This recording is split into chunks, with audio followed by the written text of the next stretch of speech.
Ассаламу алейкум кыргыз элим, сиздер менен Ачык Айкын каналы. Ар дайым жаңы жаңылыктарды угуу үчүн биздин каналыбызга катталып, коңгуроочону басып кетиңиздер.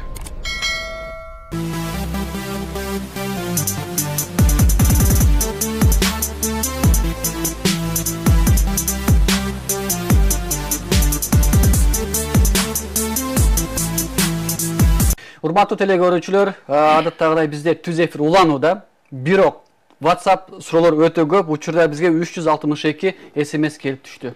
Мүмкүн болушунча бергенге аракет жасайбыз. Сиздердин аманатыңыздарды өз эсине жеткизгенге аракет кылабыз. Бирок ага чейин биз өзүбүздүн дагы суроону бергенге мажбурбуз. Адахан Кимсанбаевич,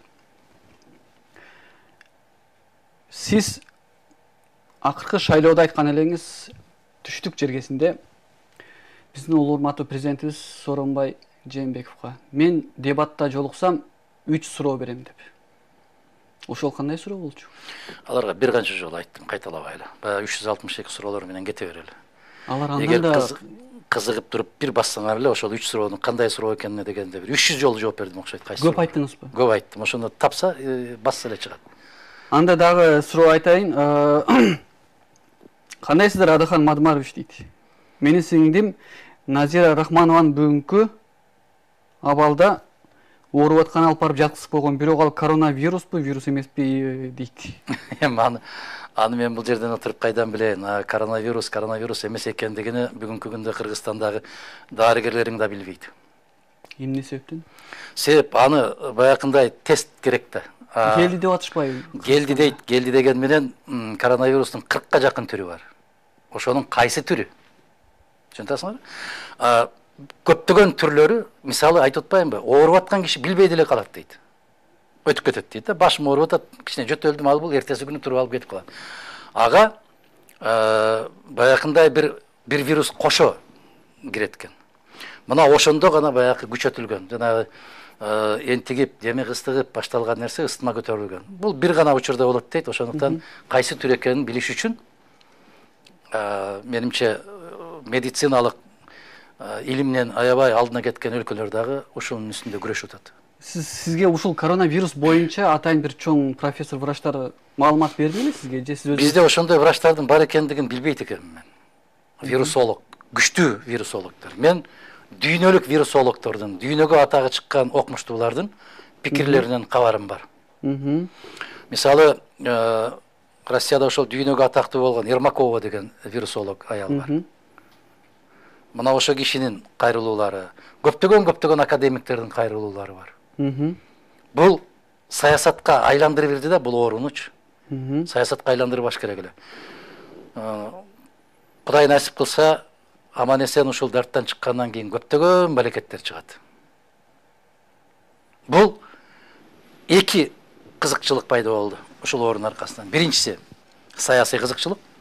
Саясий кызыкчылыктан пайдаланып, аябай күчөтүлгөн мыйзамдарды кабыл алып алды кээ бир мамлекеттер. Бул коронавирус кеткенден кийин дагы ал мыйзамдар иштеп кала берет. Бул себепчи. Экинчиден, экинчи маселеси муну акчага айландырып алды. Дарыгерлерди кызыктырып койду. Тажы вирусу менен күрөшүп аткан дарыгерлерге чоң акча кошумча берилет деп койду. Кээ бир мамлекеттерде аябай чоң акчаны убада берип койгондон кийин бирөөнүн ичи өтүп атса деле ошону коронавирус окшойт деп алып барып коюшу, мындай тизмеге киргизип койсо, бул акча болуп калды. Тилекке каршы бизде билим берүү системасы дагы акча аралашкандан кийин, саламаттык сактоо тармагы акчага аралашкандан кийин, дарыгерлердин милдети кишини дарылоо болбой калды. Кишини айыктыруу эмес, кишиден акча алуу пайда болуп калды. Советтер Союзунун мезгилинде кишини айыктырат эле. Советтер Союзунун мезгилинде кишиге, балага билим берет эле. Бүгүн кызмат көрсөтүп атат. Сен төлөдүң, мен кызмат көрсөтөм. Аябай чоң айырмасы бар. Facebook тармагын айтайын.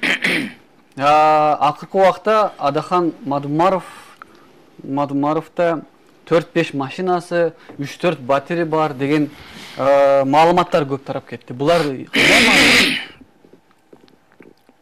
Чындыкка дал келеби?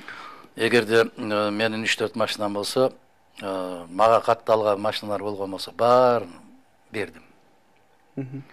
Мадумаровду 90-жылдан бери ушундай нерселер ээрчип келет.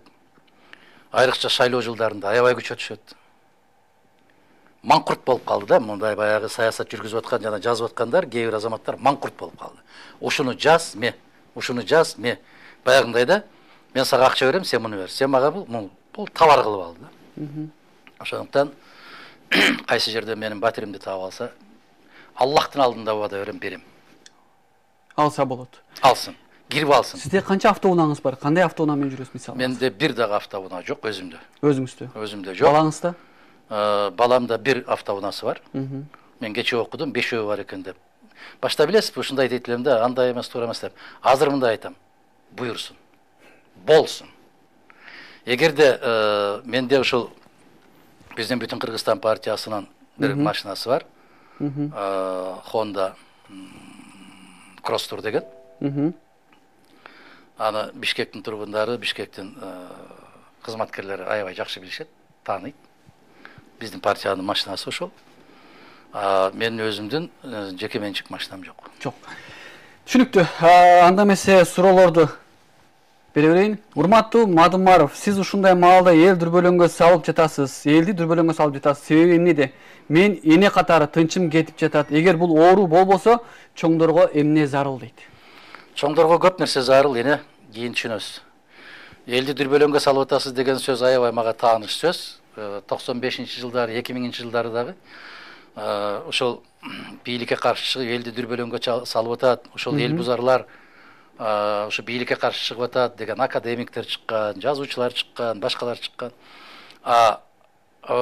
Биздин маселе эмнеде дегенде, маселе чындыкты айтууда. Чындыкты айтууда. Мына ошол мезгилде чындыкты айтып койсоң, аябай тепкиге алып калышат эле дагы. Акаев кеткенден кийин алар тепкиге алып атат Акаевди. Мен коргоп атам бүгүн тилекке каршы. Карабайсызбы? Коом ушундай да. Курманбек Бакеевдин кээ бир саясаттарын туура эмес айтып чыксам, кээ бир аксакалдар, керемет аксакалдар мага бекер кылып атасыз, ушундай каршы чыкпаш керек эле, ушундай бир сонун идеялар кетип бартат эле, ушуга айтпашыңыз керек эле дешип, анда дагы мага акыл айтышкан. Кече Отунбаеваны ушул туура эмес шайланды. Конституция боюнча укугу жок анын. Самозванец. Өзүн өзү шайлап алган президент. Десем, айланайын, тынчтык керек эле, эмнеге андай кыласың, будуң чаңга саласың дешип, дагы тепкиге алышты. Ал кеткенден кийин муну эч ким шайлаган эмес деп аябай тепкилешти. Кыз баланы мындай тепкилебегиле деп кайрача мен коргоп атам. Тескери дүнүйө. Атамбаевдин жасап аткан ишин айтып койсоң, шаарлардын мэрлери чыккан бир.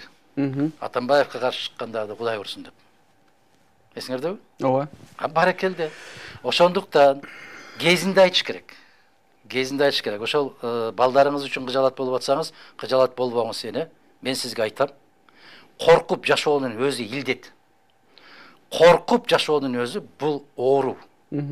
Эгерде сиз коркуп, калтырап, титиреп турган болсоңуз, сол адамды Мирлан мырза мындай кылат да, эртең менен көргөнүңдө эле эмне көзүң шишип калган? Бир жериң ооруп атабы? деп койсоң, жок, жакшымын дейт. Анан 1-2 саат өткөндөн кийин баары бир көздөрүң кызарып чыкты. Мындай тилиңди көрсөчү, сен бираз туура эмес болуп атасың. Десе жанагы ойлонуп калат. 1 сааттан кийин кайра айтсаң, түштөн кийин сөзсүз ооруп калат. Ошондуктан коркпоңуз эже. Эч нерседен ойлонбоңуз.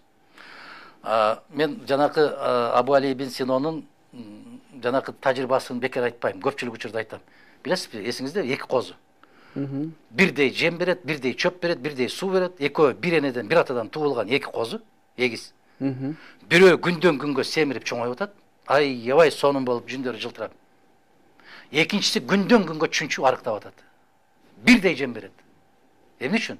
Себеп бирөөнү аккан сууну каратып, тоо тарапты каратып койгон, экинчисине алысыраак жерге карышкырды, капастагы карышкырды каратып койгон. Карышкырдан коркуп жеп аткан тамагы аш болбой, жанагы коркуп олтуруп өзүнөн өзү чүнчүп атат. Ошондуктан касиеттүү кыргыз элим, Кыргызстандын эли, ар кандай үркүтүүлөргө, коркутууларга моюн бербеңиздер.